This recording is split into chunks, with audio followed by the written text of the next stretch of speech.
Kabanata 561. Sa wakas ay natigilan si Bartholomew, na ikan-away ang kanyang kamay para sampilan si Sebastian sa mukha. Napangisi si Lyra dito, nakaramdam ng hindi maipaliwanag na pananabik sa inaasahang matamaan si Sebastian. Gayunpaman, sa sumunod na sandali, nanlaki ang kanyang mga mata sa gulat at hindi makapaniwala. Sa katunayan, lahat maliban kay Rainey, na inaasahan ito, ay nagsuot ng mga ekspresyon ng lubos na pagtataka. Hindi na umabot sa mukha ni Sebastian ang sampal ni Bartholomew sa halip, isang matunog na sampal ang ginawa ni Sebastian sa pisngi ni Bartholomew. Holy crap!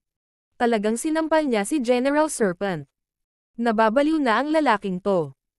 Kahit ang mga Diyos ay hindi na siya mailigtas ngayon. Hinawakan ni Bartholomew ang kanyang nakakatusok na mukha at tumagal ng buong 3 segundo upang mabawi ang kanyang katinoan. Hayop ka! Bakit mo ako sinampal? Papatayin kita! Umungol si Bartholomew, itinapat ang kanyang kamao sa mukha ni Sebastian. Bilang isang 7-star na general, nagtataglay siya ng ilang kasanayan na higit sa mga koneksyon at senyoridad. Siya ay isang grandmaster. Ang lakas sa likod ng kanyang suntok ay mabigat, kayang makabasag ng bato.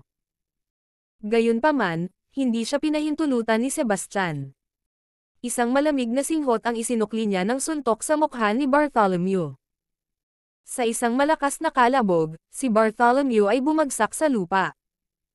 Napatulala ang lahat maliban kay Rainey at Esme, puno ng gulat at hindi makapaniwala ang kanilang mga mata. Si Bartholomew ay isang 7-star na general, ngunit pinalo siya ni Sebastian ng isang suntok. Ginawa nitong tila hindi kapani-paniwalang mahina si Bartholomew. Si Bartholomew ay nagmamadaling tumayo, ang kanyang mga mata ay nag-aapoy sa galit at di nakikitang takot habang nakatingin kay Sebastian. Sino ka ba talaga? Marahas na hiling ni Bartholomew. Kahit na ang kanyang lakas ay hindi katangi-tangi sa mga general, siya ay isang grandmaster pa rin. Gayunpaman, ang bilis ni Sebastian ay masyadong mabilis para sa kanya upang mag-react, na nagpapahiwatig na siya ay may kapangyarihan na higit pa sa kanya. Ang lalaking ito ay tiyak na walang tao. Wala ka nang pakialam kung sino ako. Pero bilang isang general, kinakatawan ng bawat salita at kilos mo ang sandatahang lakas ng ating bansa. Kung maglakas loob kang ipahiya ulit kaming mga Dragothian, hindi ako magdadalawang isip na patayin ka, casual na sabi ni Sebastian, dahilan upang kilabutan si Bartholomew. Si Bartholomew ay parehong nagulat at nagalit. Masyado kang mayabang, brat. Ang lantarang pag-atake sa isang general ay isang hindi mapapatawad na krimen. Tatawagan ko ang isang tao ngayon at siguraduhing mamamatay ka sa isang kakilakilabot na kamatayan. Inilabas ni Bartholomew ang kanyang telepono, handang tumawag.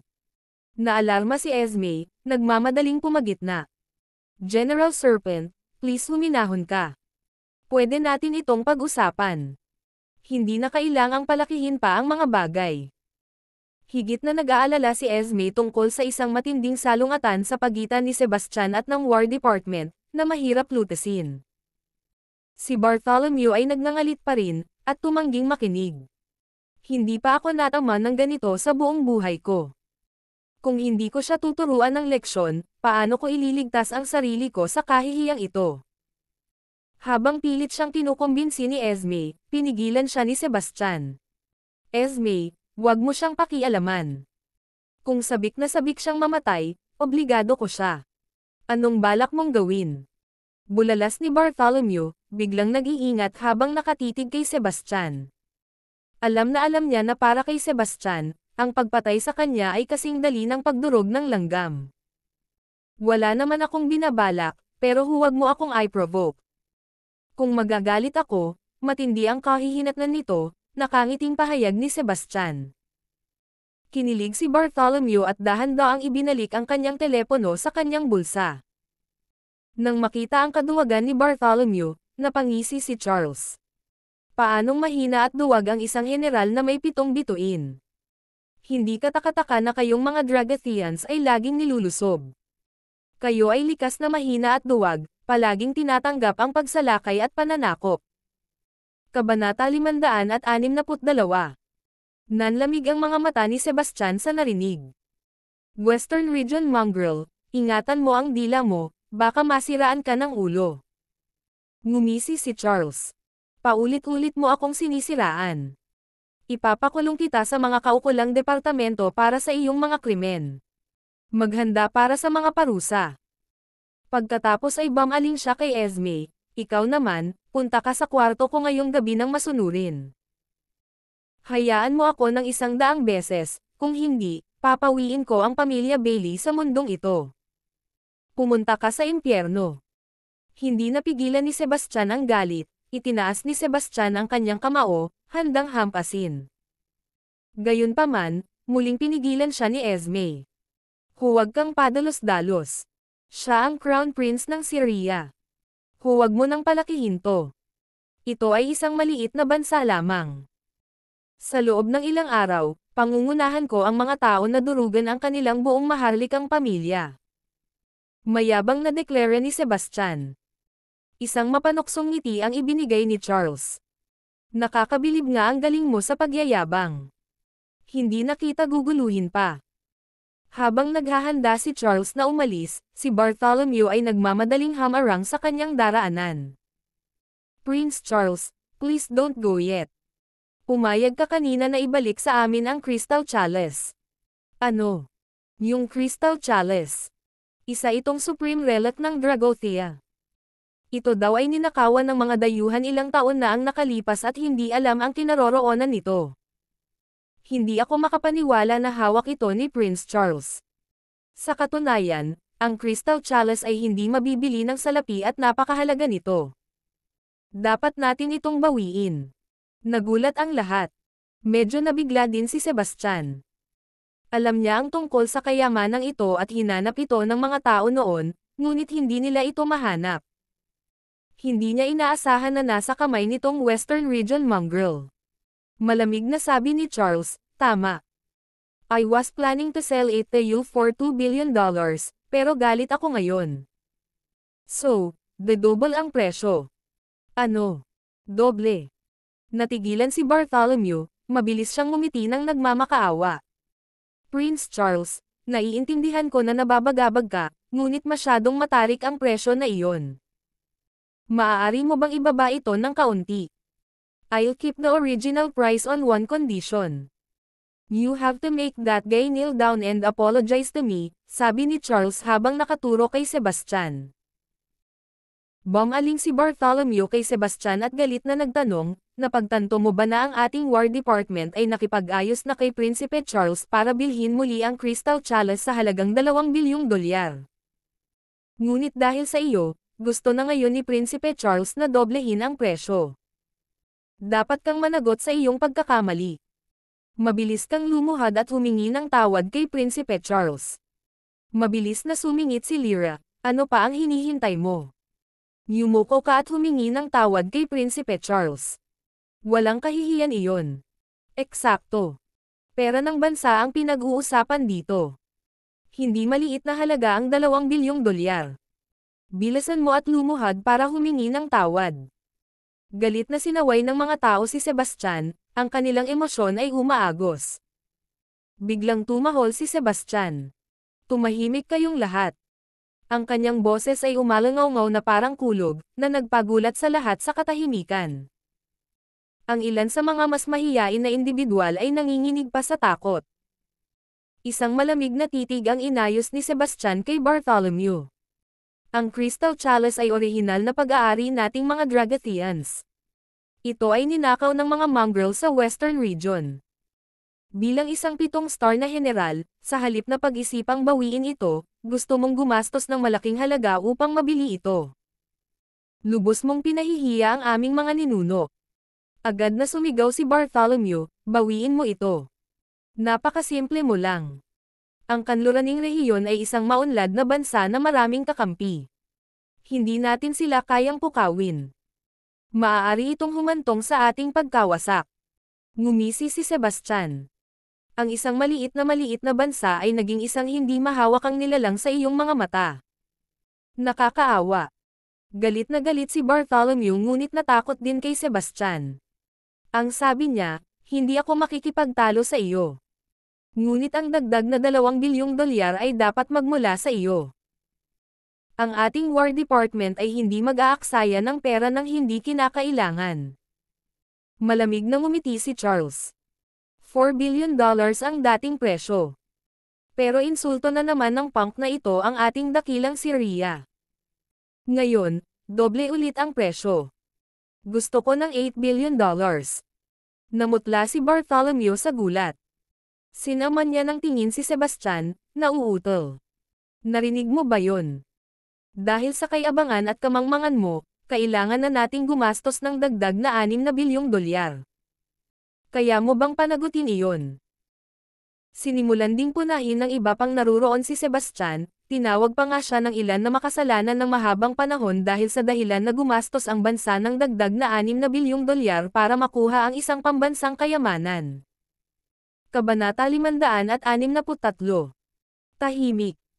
Dumagundong muli si Sebastian, pagkatapos ay tinitigan ng malamig na titig si Bartholomew. Paano napunta ang War Department sa ganoong kahihiyan? Magsalita ka pa, at ako mismo ang papatay sa iyo. Ikaw. Turo ni Bartholomew kay Sebastian, handang sumagot. Ngunit nang makasalubong niya ang nagyayelong titig ni Sebastian, nilunok niya ang kanyang sinabi at dahan-daang ibinaba ang kanyang kamay. Tiningnan siya ni Sebastian ng may pang-aalipusta, pagkatapos ay naglakad patungo kay Charles. Ang Crystal Chalice ay orihinal na pagmamay-ari ni Dragothea. Ibigay mo ito. Kutsa ni Charles, sipa ba ng asno ang ulo mo? Ang Crystal Chalice ay kinuha ng mga ninuno ko. Atin na ito ngayon. Kung gusto mong ibalik, sige, pero mas galit ako ngayon. Double na naman ang presyo sa 16 billion dolyar. Tapos na. Tapos na tayo, sabi ni Bartholomew, puno ng kawalan ng pag-asa ang mukha. Inaasahan niyang bibilhin muli ang pambansang kayamanan sa halagang 2 bilyong dolyar, na isang malaking tagumpay. Ngunit ngayon, kahit na ang kagawaran ng digmaan ay hindi madaling makagawa ng 16 na bilyong dolyar. Isang malamig na ngiti ang ibinigay ni Sebastian. Hindi ako magbabayad ng kahit isang sentimo, ngunit kailangan mong ibigay ang artifact. Napangisi si Charles. Imposible ang pagkuha nito ng libre, ngunit bibigyan kita ng pagkakataon. Aayusin natin ito sa pamamagitan ng tunggalian. Nakikinig ako, interesadong sabi ni Sebastian. Ipinaliwanag ni Charles, sa Western Region Nobility, gusto naming ayusin ang mga hindi pagkakaunawaan sa pamamagitan ng labanan. Bagamat kayong mga hamak na Dragathians ay hindi karapat-dapat na ikumpara sa Western Region Nobility, gagawa ako ng exception. Kung sino man sa inyo ang makakatalo sa akin sa isang tunggalian, ibabalik ko ang Crystal Chalice. Ang anunsyo na ito ay agad na ikinatuwa ng marami sa karamihan. Ito ay isang pagkakataon upang magdala ng kaluwalhatian sa kanilang bansa. Si Bartholomew, gayunpaman, ay bumantong hininga ng husto. Prinsipe Charles, ikaw ang disipulo ng Western Region Sword Saint, ang dakilang Rudolph Stanford, isang nangungunang eksperto sa mga nakababatang henerasyon. Kahit na ang banal na dalaga ng liwanag ay pinupuri ka. Paanong matatalo ka ng sino man sa amin? Ano? Siya talaga ang disipulo ni Sword Saint Rudolph ng Western Region. At kahit ang Divine Maiden of Light ay pinuri siya. Malamang isa siyang eksperto sa mga eksperto. Natigilan ang karamihan. Narinig ng ilan ang reputasyon ni Rudolph, at alam ng lahat ang banal na dalaga ng liwanag. Ang katanyagan ng Divine Maiden of Light sa Western Region ay pangalawa sa wala. Bukod sa kanyang katayuan, kinilala rin siya bilang nangungunang kagandahan ng Western Region at numero 1 sa mga nakababatang henerasyon. Kahit sinong pinuri niya ay tiyak na kakilakilabot. Gayunpaman, hindi lahat ay natakot. Si Rainey ang unang humakbang. Hinahamon kita. Ginalaw-galaw ni Charles ang daliri niya. Hindi ako nang aapi ng babae. Madudungisan nito ang reputasyon ko. Sinasabi niyong mga Dragothian na isa kayong dakilang bansa na may ilang daang milyong kalalakihan. Mga duwag ba silang lahat? Ang lakas ng loob mong maliitin kami. Papatayin na kita. Isang kabataang lalaki mula sa isang kilalang pamilya ang lumabas, na agad na nakatanggap ng palakpakan at pampatibay loob mula sa karamihan. Ngumisi si Charles. Lilinawin ko lang. Kung sino man ang humahamon sa akin ay kailangang isulat ang mga salitang, duwag, at walang kwenta, sa kanilang noo kapag natalo sila. Wala kang isusulat sa noo ko ng ganon kadali. Ang binata na naglakas loob na umakyat ay hindi ordinaryong tao. Isa siyang Grandmaster, at mabilis niyang binato ang isang malakas na suntok sa dibdib ni Charles. Malakas ang suntok, ngunit medyo pinigilan. Hindi siya nang ahas na saktan si Charles, sa takot na mamamatay kung magagalit siya sa kanya. Pagkatapos ay mabilis na sinipal ni Charles ang binata, dahilan para lumipad ito pabalik. Agad siyang umubo ng isang subo ng dugo sa himpapawid habang puno ng pagkabigla ang kanyang mga mata. Ano? Kabanata 564.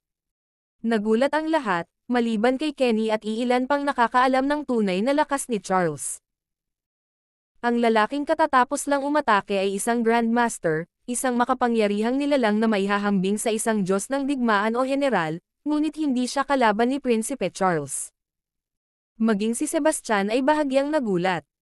Hindi katakataka na napakayabang nitong Western Region mongrel. Siya ay talagang may ilang mga kasanayan.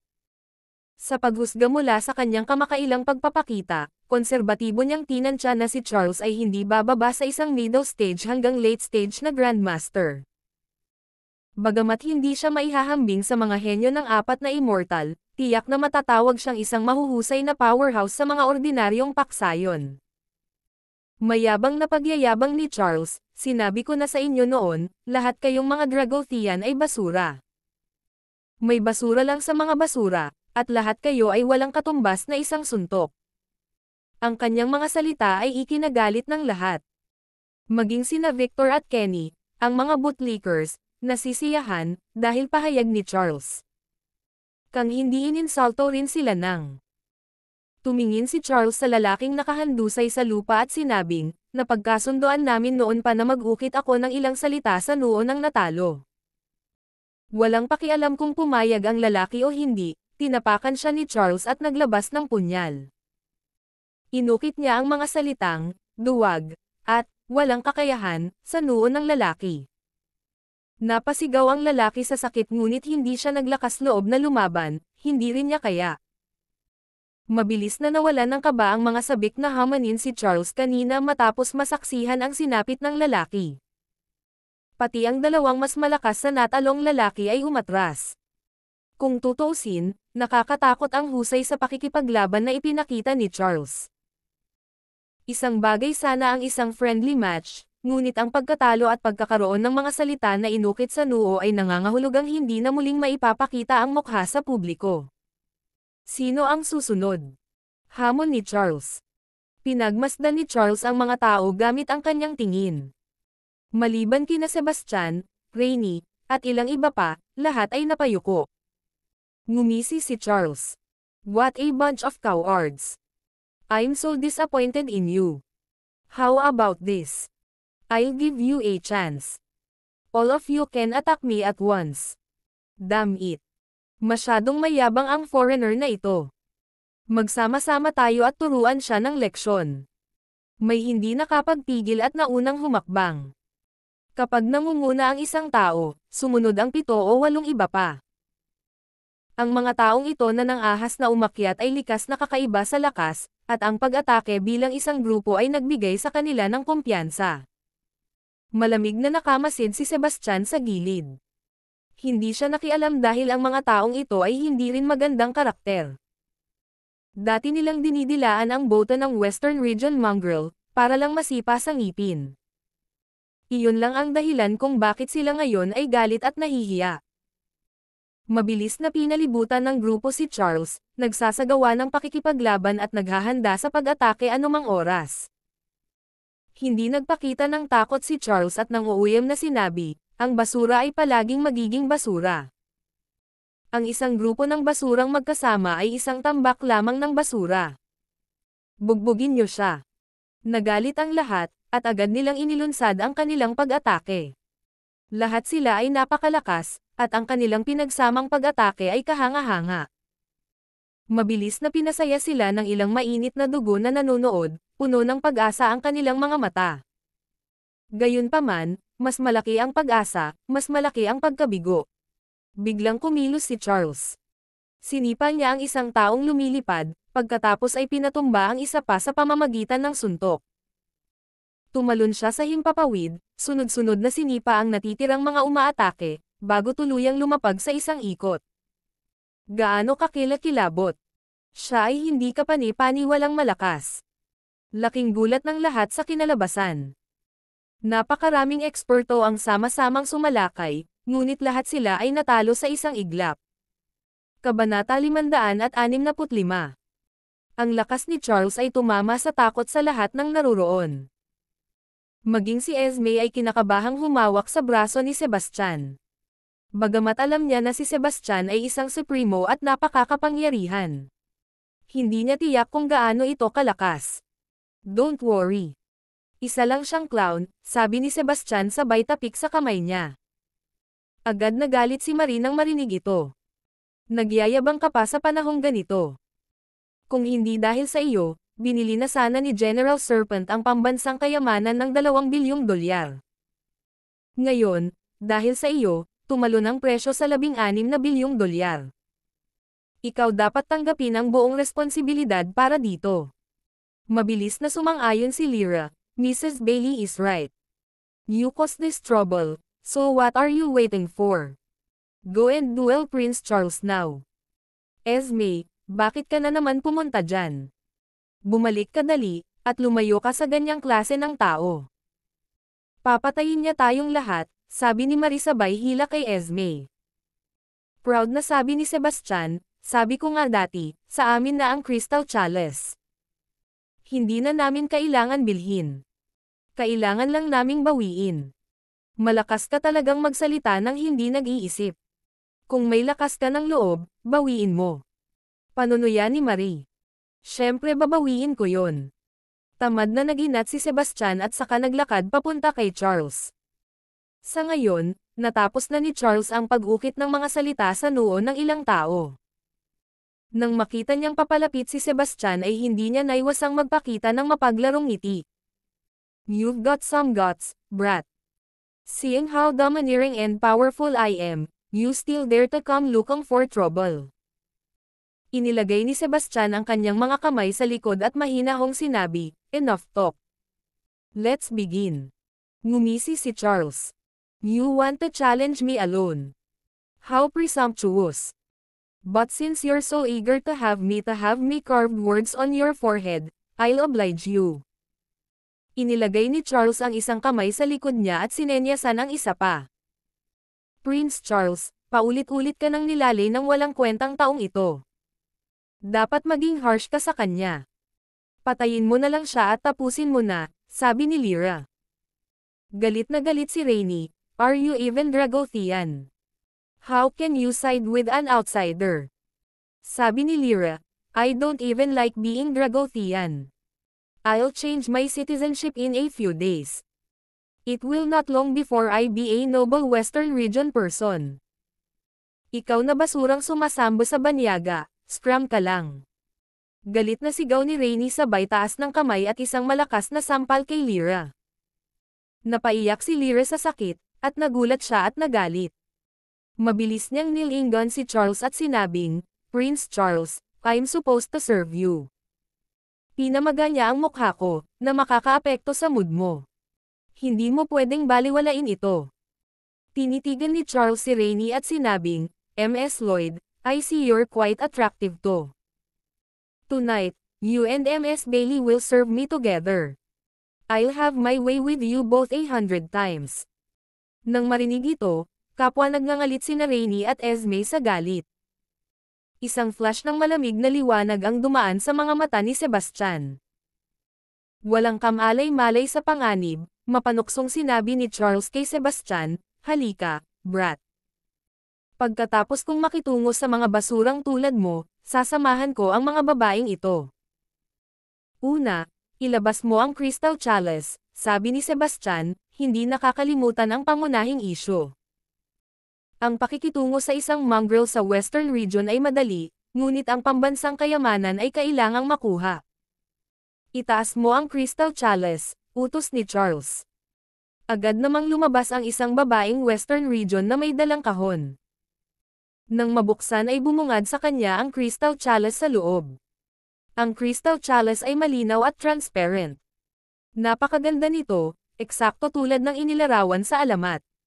Ngumiti si Charles at sinabing, nandito na ang Crystal Chalice. Kung may kakayahan ka, bawiin mo. Kung hindi, bilhin mo ng pera. Pero ngayon double ulit ang presyo sa $32 billion. Kung hindi mo kayang bilhin, babawiin ko lang at gagamitin bilang palayok ng silid.